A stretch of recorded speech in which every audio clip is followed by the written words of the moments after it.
Bismillahirrahmanirrahim. Dear students, this is the fourth lecture of course titled Introduction to Special Theory of Relativity.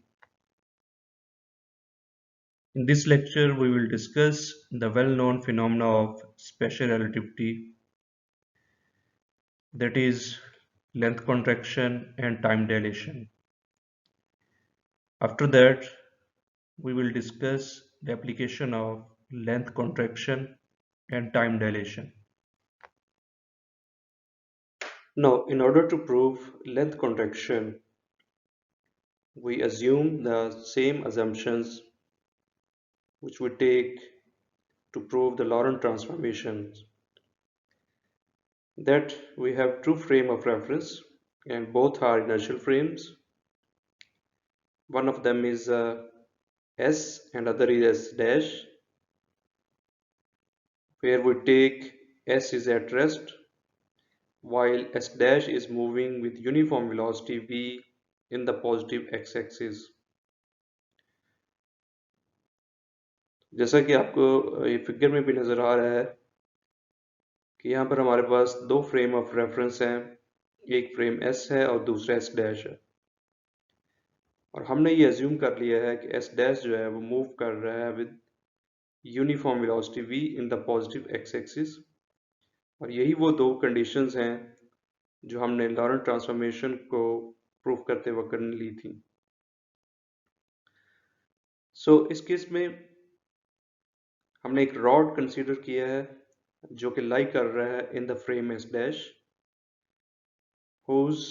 coordinates are xa prime and xb prime.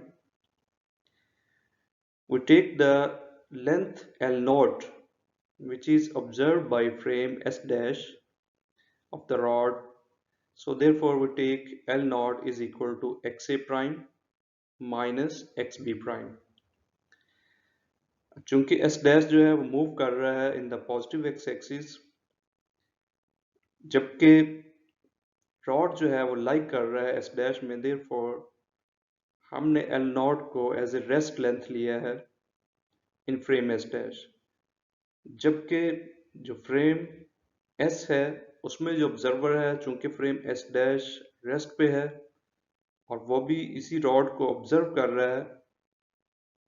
उसके लिए हमने उसकी length जो है वो consider की है L is equal to XA minus XB. So we can say with respect to observer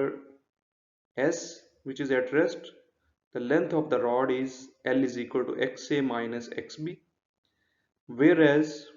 the length of the rod which we called as rest length in the frame S dash is taken as XA prime minus XB prime. Now इसको हम relate कर सकते हैं by the Laurent transformation,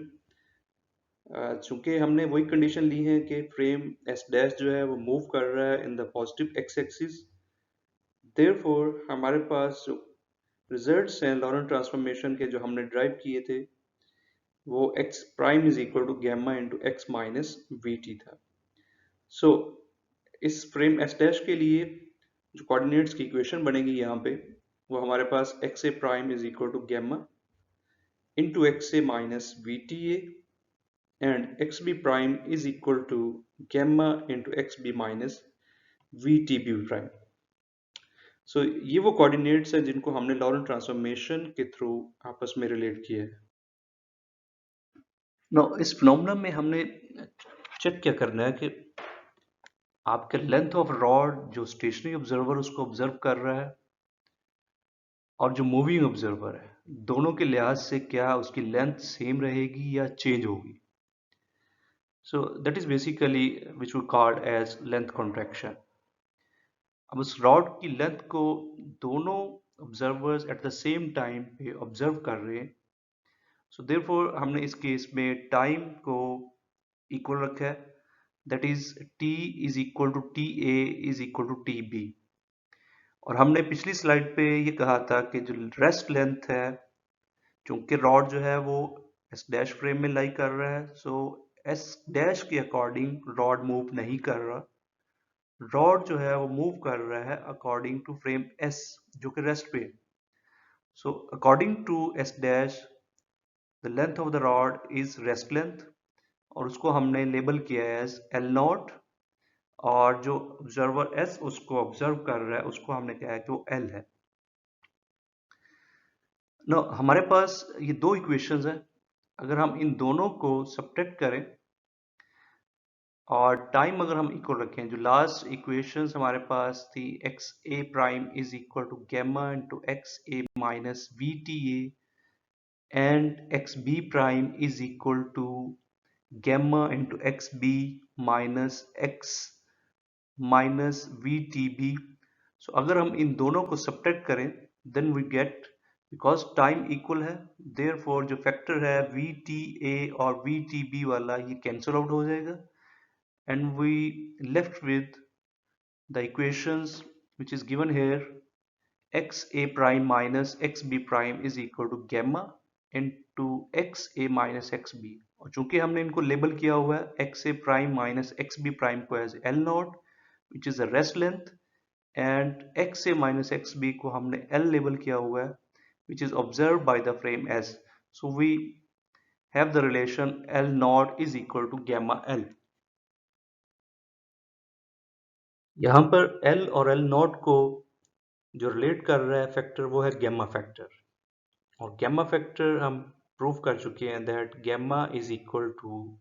1/1 minus V square over C square square root. Here v is the velocity of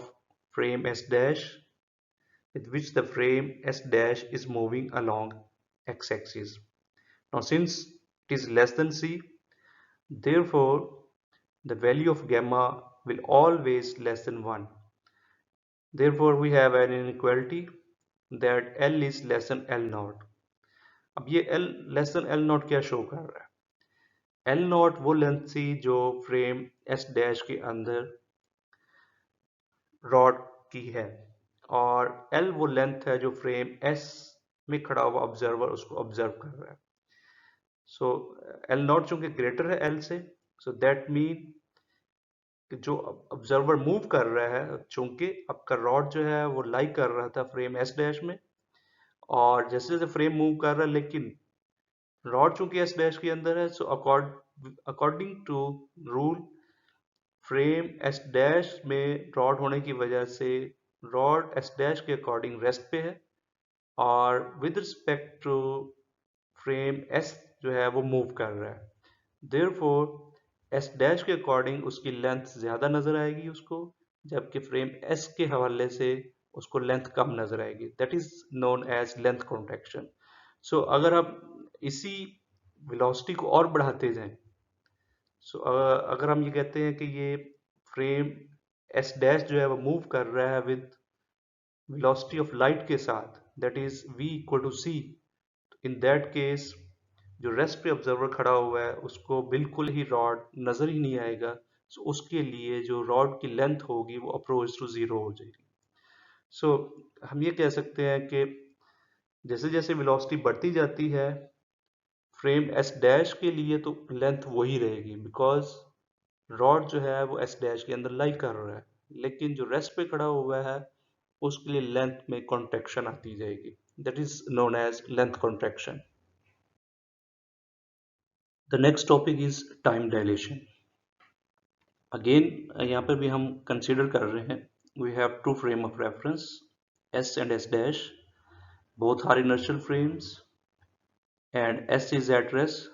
जैसा कि आपको figure में भी नजर आ रहा है वर्ड लाइन ऑफ एस जो है वो स्ट्रेट है, और स्ट्रेट और वर्टिकल होने की वजह से हम कहते हैं कि ये फ्रेम एस जो है वो रेस्ट पे है, और एस डैश की जो वर्ड लाइन है वो इंक्लाइंड है, और इंक्लाइंड को हमने ये कहा हुआ है कि जब भी इंक्लाइंड वर्ड लाइन होगी that mean frame S dash जो है वो मूव कर रहा है along the positive x axis with a uniform velocity. So हम ये अज्यूम कर रहे हैं कि एक क्लॉक है जो कि फ्रेम एस डैश के अंदर है at a point X prime is equal to x1 prime. Now next हम assume कर रहे हैं कि we have two events which are happening in frame S dash। और उन दोनों को हम ऑब्जर्व कर रहे हैं एट टाइम t1 प्राइम पे और t2 प्राइम पे। चूंकि t2 प्राइम बाद में आया, so therefore we take t1 prime is less than t2 prime. अब इस दोनों टाइम इंटरवल के दरमियान जो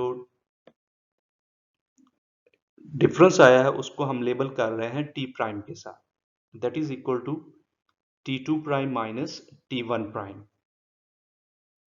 उन्हीं दोनों इवेंट्स को फ्रेम S में खड़ा ऑब्जर्वर भी ऑब्जर्व कर रहा है, और उन दोनों वो t1 टाइम पे ऑब्जर्व करता है और t2 टाइम पे ऑब्जर्व करता है, और दोनों के दरमियान जो टाइम इंटरवल आता है वो capital T which is given by t2 minus t1। इन दोनों टाइम्स को हम रिलेट कर सकते हैं बाय लॉरेंट ट्रांसफॉर्मेशन। हमने प्रूव किया था t is equal to gamma into T minus V X over C square, but at the same time हमने कहा था कि कोऑर्डिनेट्स प्राइम से अनप्राइम और अनप्राइम से प्राइम आपस में रिलेट हो सकते हैं। उसके लिए बड़ा सिंपल था कि अगर आपके पास प्राइम से अनप्राइम में है और आप अनप्राइम से प्राइम में जाना चाहते हैं, तो सिर्फ आप सिंपल जो प्राइम कोऑर्डिनेट्स हैं उसको अनप्राइम कर दें, जो अनप्राइम है उसको प्राइम कर दें, और वेलोसिटी को रिप्लेस कर दें विद नेगेटिव वेलोसिटी, तो आपके पास रिजल्ट्स जो है वो चेंज हो जाएंगे for a frame which is moving along the negative x axis.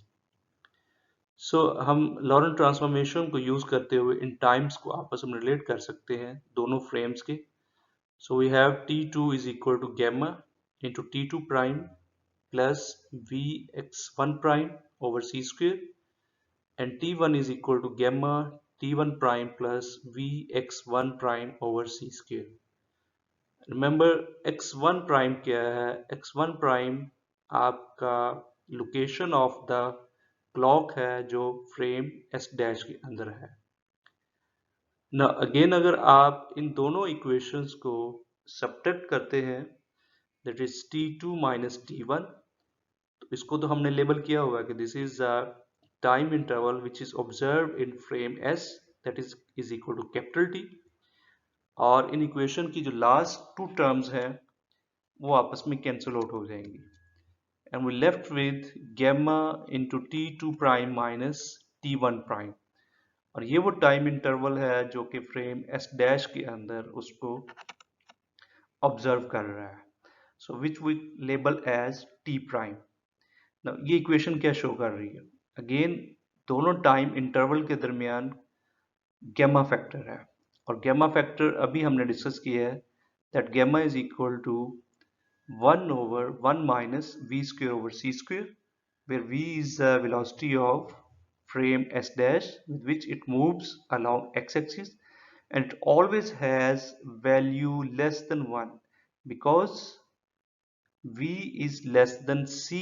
therefore gamma has value less than 1। So we can say अगर हम यहाँ पे gamma की वैल्यू लेस देन 1 पुट करते हैं, तो we can say the moving clock goes slow by a factor of 1 minus v square over c square। This phenomenon is called time dilation। The fastest rate of a clock is in its rest frame and is called its proper rate। Mean कि आपका जो clock है वो faster हो चलेगा आपके rest frame के अंदर। रेस्ट फ्रेम उसके लिए कौन सा है? जिसके अंदर वो लाई कर रहा है, यानी एस डैश के अकॉर्डिंग तो वो फास्टेस्ट है, लेकिन जो रेस्ट पे खड़ा हुआ उस इवेंट्स को ऑब्जर्व कर रहा है उसके लिए वो स्लो होगा। And again the effect has a reciprocal nature. No अब हम अप्लाई करते हैं इन दोनों फिनोमेना को एक एप्लीकेशन पे, और इस एप्लीकेशन में हमने ये शो करना है that the volume element remain invariant under Laurent transformation। जब हम ये कहते हैं लॉरेंट ट्रांसफॉर्मेशन, तो वो assumption सारी हमारी साथ चलती हैं, that is we have two frame of reference S and S dash, and both are inertial frames where S is at rest and S dash is moving with uniform velocity v. So हमें ये prove करना है कि under Laurent transformation volume element जो होता है वो invariant होता है या सेम नजर आता है। आपके पास कोई ऑब्जेक्ट है, उसका वॉल्यूम आप एक मूविंग फ्रेम के अंदर है, ऑब्जर्वर है, वो उसको ऑब्जर्व कर रहा है, और एक रेस्ट पे खड़ा हुआ ऑब्जर्वर भी उस ऑब्जेक्ट के वॉल्यूम को ऑब्जर्व कर रहा है। तो दोनों के लिहाज से वो वॉल्यूम एलिमेंट सेम होगा। नो, इसको प्रूव करने के लिए हम अगेन ये दो रिजल्ट्स अभी हम यूज करेंगे, जो अभी अभी हमने एक तो टाइम डायलेशन का किया है और एक लेंथ कॉन्ट्रैक्शन का किया है। तो इनिशियल अजम्पशंस वही हैं जो हमने लॉरेंट ट्रांसफॉर्मेशन को प्रूव करते हुए कर ली। नो, हमने एक जो लेंथ के लिए कोऑर्डिनेट हम यूज करते हैं वो एक्स कोऑर्डिनेट यूज करते हैं, और उसको हमने रिलेट किया हुआ है that x is equal to gamma into x prime plus v t prime. Remember v वो है जो velocity of frame s dash है जिसके साथ वो मूव कर रहा है, that is always a uniform velocity. So जब हम उसका डिफरेंशियल लेंगे तो चूंकि v कांस्टेंट है, उस कांस्टेंट होने की वजह से वो जीरो हो जाएगा। तो डिफरेंशियल जो होगा वो equation x is equal to gamma into x prime plus v t prime, वो dx is equal to gamma dx prime हो जाएगा। और इसको हम इस तरीके से भी लिख सकते हैं dx prime is equal to gamma inverse dx। Similar to length contraction, अगर हम टाइम डायलेशन का कंसेप्ट यूज करते हैं यहाँ पे, so in that case the time interval which occurs in the frame S will appear somewhat longer as observed in the frame S dash। उसके according हमारे पास जो इक्वेशन बनेगी, अगेन हम लॉरेंट ट्रांसफॉर्मेशन को अगर देखें तो हमारे पास t is equal to gamma t prime plus v x prime over C square है। अगेन v इसमें जो है वो कांस्टेंट वेलोसिटी है, देयरफॉर अगर आप इस इक्वेशन का इंटरवल लें that we have dt is equal to gamma into d t prime. चूंकि फ्रेम एस डैश जो है वो सिर्फ और सिर्फ मूव कर रहा है only along the x axis, so जैसे हमने लॉरेंट ट्रांसफॉर्मेशन में लॉ ऑफ आइसोट्रॉपी लिया था, सो यहाँ पे भी इस केस में आपके पास जो उसकी लेंथ है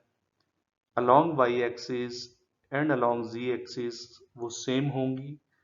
therefore d y is equal to d y prime होगा और d z is equal to d z prime होगा। ओनली जो चेंज आएगा वो दो कोऑर्डिनेट्स में आएंगे, वो एक्स प्राइम में आएगा